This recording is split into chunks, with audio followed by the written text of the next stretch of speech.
Pourquoi vous êtes toujours fatigué? Vous avez l'impression de toujours courir après votre énergie, même avec une bonne nuit de sommeil. Vous n'êtes pas seul. Je suis Violaine Delhomme, naturopathe, et aujourd'hui, nous allons parler des causes sous-estimées de la fatigue et des solutions simples et concrètes pour retrouver de l'énergie. Restez bien jusqu'à la fin, il y aura une surprise. Les 4 causes sous-estimées de la fatigue sont, vous savez peut-être, mais je le répète et je ne ferai que le répéter, c'est l'alimentation avec trop de sucre rapide qui cause la chute d'énergie et les sucres lents qui vont empêcher l'énergie de circuler. Parce qu'on parle de sucre rapide, mais on parle rarement de sucre lent. Parce qu'on se dit, le corps va avoir de l'énergie régulièrement, mais c'est faux. Le corps, il peut pas, il a besoin d'énergie tout de suite et pas d'énergie qui, soi-disant, s'écoule avec le sucre lent. Le sucre lent, c'est le pire des sucres. Parce que le corps, il sait pas trouver l'énergie dans les sucres lents. Il sait pas. Bien entendu, dans toutes nos alimentations habituelles, on ne trouvera que très rarement de bons micronutriments comme le fer, le magnésium, le calcium. D'ailleurs, vous pouvez bien voir le fameux coup de barre du après le petit-déj, c'est normal, c'est la digestion. Non, quand on donne à manger à son corps, c'est pour être en pleine forme, c'est pas pour être fatigué après. Sinon, ça sert à rien de donner à manger à notre corps. La deuxième cause sous-estimée, c'est le sommeil. Le sommeil, mais de qualité. Parce qu'on peut le dire, la différence entre la qualité et la quantité. Tu auras beau dormir pendant 8 à 9 heures par nuit et sentir le matin comme si tu n'avais que dormi de 3 heures. C'est-à-dire que ton sommeil n'est pas de qualité. Quels seront les facteurs de perturbation de ce sommeil? Il va y avoir tout d'abord ce que tu as mangé le soir, qui peut être trop complexe pour le corps et va demander beaucoup d'efforts pour pouvoir digérer. La deuxième chose, c'est les écrans. Combien de temps tu passes devant ton écran, la couleur de l'écran qui est bleue, qui empêche à la mélatonine, l'hormone du sommeil, de se mettre en place. Et puis nous avons toujours cet état de stress constant, tout le temps, toute la journée, soit par rapport à ce qu'on vit, à notre travail, à notre vie de famille, aux différents obstacles qui nous empêchent d'être zen, ou parce que depuis tout jeune, on a toujours vécu dans un état de stress. C'est notre habitude d'être comme ça, et qu'on ne sait pas faire autrement. Ici, je vous donne une astuce. Pendant une semaine, si tu te couches à 23h, à 22h, éteins tous les écrans. Si tu te couches à minuit, à 23h, ça me paraît un peu tard pour les hormones, mais à 23h, tu éteins tous les écrans, en sachant qu'il te reste 1 heure avant que tu ailles te coucher. Si c'est 21h30, tu éteins à 20h30. Oui, mais le Netflix, oui, mais ma série, oui, mais une semaine. C'est sur une semaine seulement. Donc ça va, c'est pas toute la vie. Je parlais aussi du stress chronique. Donc ça, c'est quelque chose qui, des fois, est inconscient. Parce que c'est quelque chose qui est là depuis des générations. Parce que c'est comme ça qu'on vit et que... Allez, le matin, dépêche-toi, on y va. Allez, mange vite parce que ça va être l'heure de te coucher. Allez, c'est l'heure d'aller à l'école. Allez, c'est l'heure de se laver les dents. Et ça, qui c'est qui connaît pas ça quand on était petit? Donc pourquoi ne pas continuer à avoir cette petite voix dans notre tête? Allez, Violaine, tu vas être en retard. Et donc ça provoque comme ça un stress chronique. Plus les stress extérieurs qui peuvent être la pression au travail, la pression familiale ou peut-être un peu secondaire, le temps qu'il fait. Combien de personnes me disent « Oh, c'est gris, on voit pas de soleil, c'est difficile ». Difficile, mais pas pour tout le monde, mais ça rajoute. J'avais envie de vous parler d'une petite anecdote simple, par exemple. Quand le matin, vous vous réveillez et que vous vous sentez déjà fatigué, rien qu'à imaginer mentalement votre journée. Rien que ça.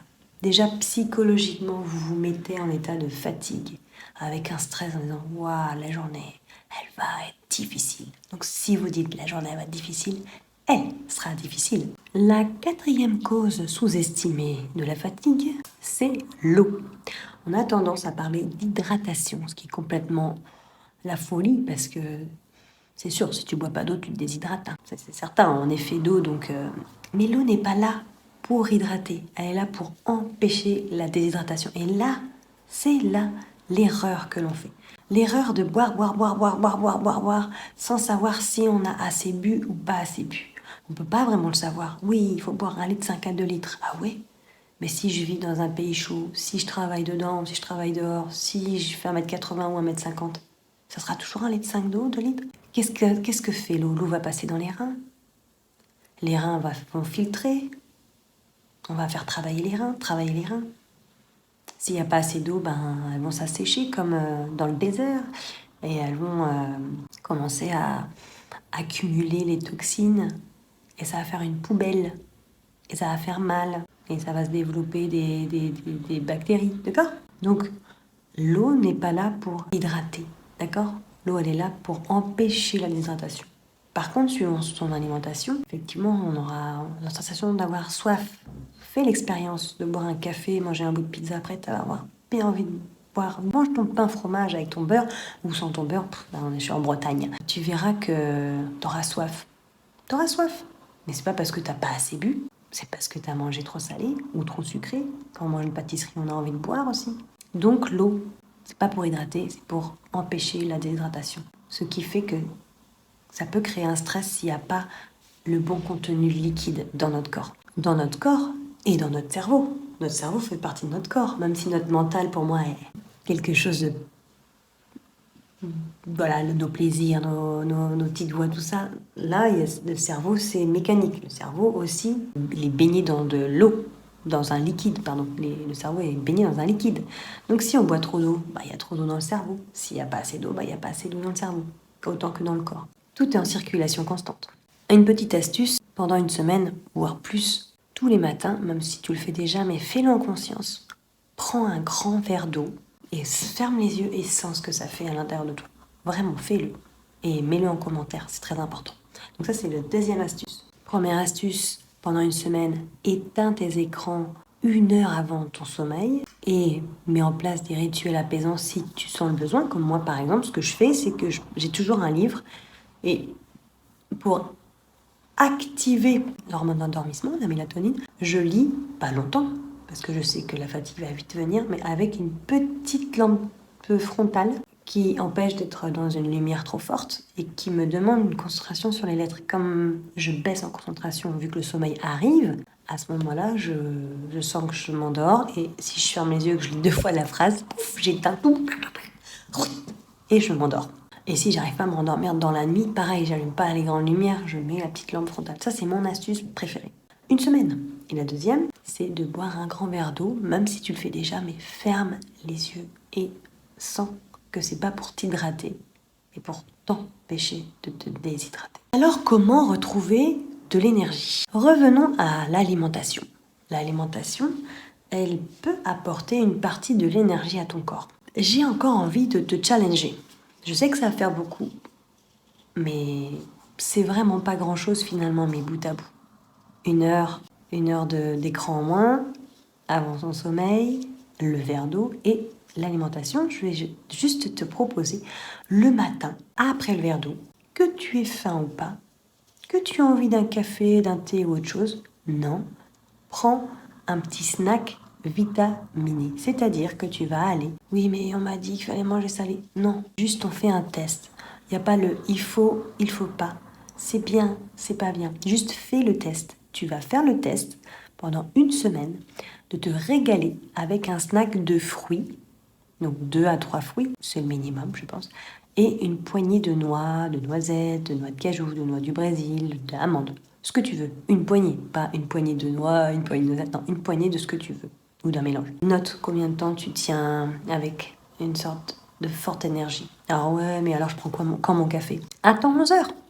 Attends 11 heures. Recule le moment du café ou du thé. C'est pas grave, tu vas voir, ça. C'est une expérience. C'est pas tu vas voir, ta vie va changer. Non, c'est juste tiens, je vais jouer dans l'amusement de Violaine et je vais tester. Et je vais tester d'attendre 11 heures pour boire mon excitant. Et je vais manger un snack fruité et vitaminé et avec un peu de oléagineux qui sont les noix, les amandes, les noisettes. Teste-le pendant une semaine, tous les matins. Pourquoi je dis même quand j'ai pas faim? Parce que tu vas nourrir ton corps. Le corps, lui, il a besoin. Donc on pourrait appeler ça une routine, un rituel. Moi, j'aime pas trop les rituels, mais ces expériences-là, c'est des petites choses. C'est comme, tu vas me dire, moi, j'aime pas les rituels, les routines. Tu te laves pas les dents tous les jours? Moi, je trouve que c'est important de se laver les dents tous les jours, de se laver les mains avant de manger. Ah, c'est des rituels, c'est des routines, tu peux appeler ça comme tu veux. Et là, je te propose le verre d'eau et le petit déj vitaminé pour une semaine. C'est pas non plus la fin du monde, hein. Il y a quelque chose aussi qui pourrait apporter plus d'énergie. de pouvoir prendre de grandes respirations. Alors c'est pas juste... Non, c'est... Et ça, tu ouvres la fenêtre. Bois ton verre d'eau, ouvre la fenêtre et avec tes bras, tu fermes les yeux et tu sens cet air frais et neuf qui rentre dans tes poumons et qui va aller t'envoyer une dose d'oxygène, donc d'énergie dans ton corps. Fais-le pendant une semaine. Ça mange pas de pain. Une dizaine de respirations. Tu sais que quand tu vas avoir un bon démarrage de ta journée, tel que le verre d'eau, la grande respiration oxygénante et le petit déj fruité, le reste de ta journée ne va pas se passer pareil. Psychologiquement, physiquement, tu vas pas avoir du tout le même état d'esprit. Pas du tout la même journée. Que si tu te lèves, bois ton café, la douche, et que tu pars encore à moitié ensommeillé. Ça sera pas du tout le même démarrage pour ta journée. Ta journée commence. Comment est-ce que tu vas pouvoir garder une énergie haute? Il y a une astuce, il y en a plusieurs des astuces, mais cette astuce-là me plaît bien. Ça veut dire que là où tu travailles, quoi qu'il arrive, tu as des choses à faire et tu as des pauses. Une pause le matin, une pause l'après-midi, pause café, j'imagine, ou souvent c'est café, la plupart du temps. Si tu es indépendant, c'est toi qui gères tes pauses, mais tu t'en fais quand même, enfin j'espère. Il y en a non, mais du coup, tu finiras par t'épuiser. Donc l'idée, c'est de travailler moins d'une heure. C'est-à-dire que tu vas être 45 minutes focus et tu vas garder 15 minutes pour une pause. Donc 15 minutes, c'est hyper long. Au début, peut-être tu peux tester 5 minutes sur la semaine. Encore un challenge. Donc 5 minutes, 10 minutes et 15 minutes. Et qu'est-ce que tu vas faire pendant ces 5, 10, 15 minutes-là? Eh bien, tu vas rouvrir la fenêtre. Tu vas aller dehors si tu es dehors. Tu vas aller dehors ou à ta fenêtre, du bureau, enfin en tout cas...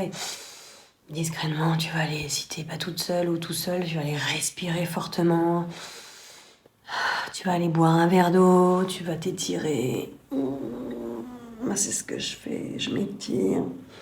Je vais aller respirer, je vais aller marcher un petit peu, je vais aller me détendre.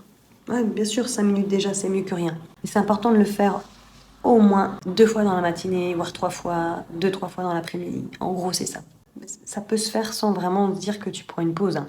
C'est juste, tu es en train de faire quelque chose, là, maintenant, si tu m'écoutes, que tu m'écoutes en podcast ou pendant que tu travailles, parce qu'il y en a qui font ça. Maintenant, là, pose ton crayon, ouvre ta fenêtre, sors, respire, étire-toi, et tu verras que ton travail sera 1000 fois meilleur, et que ton état d'esprit aussi, et que ton corps aussi. Pour revenir à l'hygiène du sommeil, ça va être important vraiment d'être à l'écoute le soir. C'est-à-dire que moi, je prends pas toujours des tisanes parce que ça me fait bréviller la nuit. Mais des fois, je fais des petites mini tisanes. Je prends des toutes petites tasses à café de shot là et je mets de l'eau chaude et je trempouille ma tisane fleur d'oranger, lavande, verveine. Et je prends ça comme un shot en me disant ouais, ça va m'aider. Enfin, pas besoin, mais ça va m'apporter encore un meilleur sommeil. Tu vois, tu peux te tenter. Hein. Et puis surtout, j'ai toujours, comme je disais, j'ai mon livre de lecture. C'est hyper important d'avoir son livre de lecture. Et ce que je fais aussi, je trouve que c'est bien d'alterner entre ma série télé avec mon petit bout de chocolat et me dire ouh, j'ai super envie, mais je vais faire une semaine comme m'a dit Violaine pour pouvoir aller. Je me mets au lit avec le livre. Alors finalement, c'est pas mal. S'il y a le petit bout de chocolat avec le livre, c'est pas très très grave, mais le chocolat c'est un booster, donc ça empêche un peu de dormir. Et ce que je fais, c'est que j'ai toujours un carnet et un crayon avec moi, parce qu'au lit des fois ça tournicote quand même, donc je vais écrire ce que j'ai à faire demain, ne pas oublier des choses, même si c'est écrit ailleurs, je le remets, parce que ça reste dans ma tête, donc ça va sortir.